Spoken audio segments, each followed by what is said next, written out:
Hi guys, this is Amanda with Circle L Rescue, going live on real-time animal rescue with a little bit something different from our normal.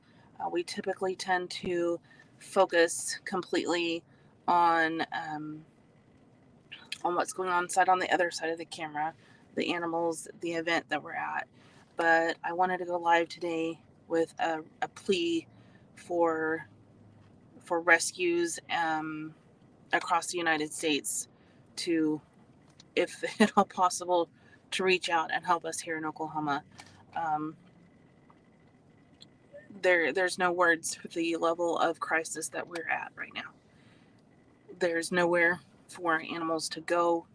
There's very little resources in our corner of Oklahoma specifically.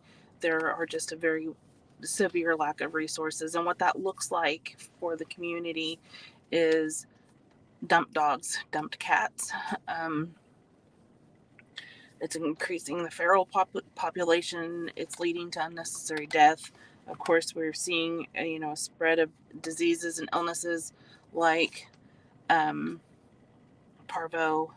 I'm trying to think of what it was that recently shut down Tulsa Animal Welfare, but we keep having these outbreaks of, it was distemper.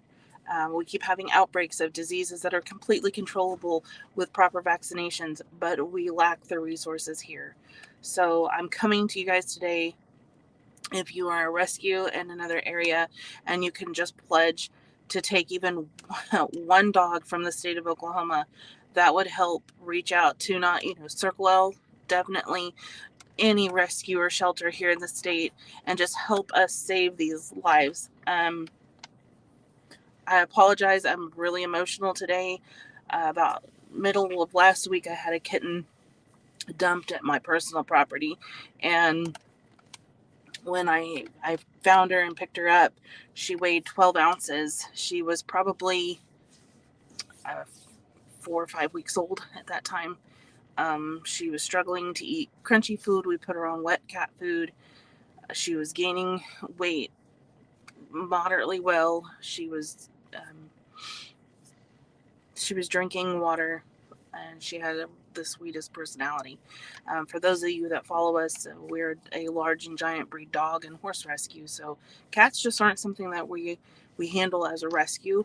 But as a human, there was no way I could take this tiny, and I do mean tiny, little baby and just leave her out in the elements. So brought her into my home, got her set up in a dog kennel until I could get her in to see our veterinarian and get properly vaccinated so that she didn't spread illness to my personal cat and dogs that are in the home and things like that. And she is the prime example of the victim of what's going on right now in Oklahoma. We have absolutely no idea what's wrong with her. Over the weekend, she started having severe diarrhea. It progressed to vomiting. It really resembled parvo type symptoms. So yesterday I picked up some specialized kitten food from the vet's office, and when I got home to give it to her, she was refusing to eat. So normally you take their little faces and touch it to the food and get it on their noses, and they will lick and clean it, but she wouldn't even lick it off of her own face. We spent most of the night trying to syringe feed with her vomiting. Very, very closely resembled parvo and puppies. And she's right now fighting for her life at our vet's office. Her life has barely had a chance to begin. She is up to 16 ounces, so she has gained weight, but she is just skin and bones and very, very sick. So I wanted to show you guys a picture of her real fast. This is her. Her name is Willow. She will be safe at our vet's office, and we will do everything between our veterinarian and myself to pull her through this. But we're absolutely overran in Oklahoma with unwanted dogs. This guy, he showed up I think 2 days ago, maybe 3 days ago, at a rural home, and he won't leave. He's just decided to stay there.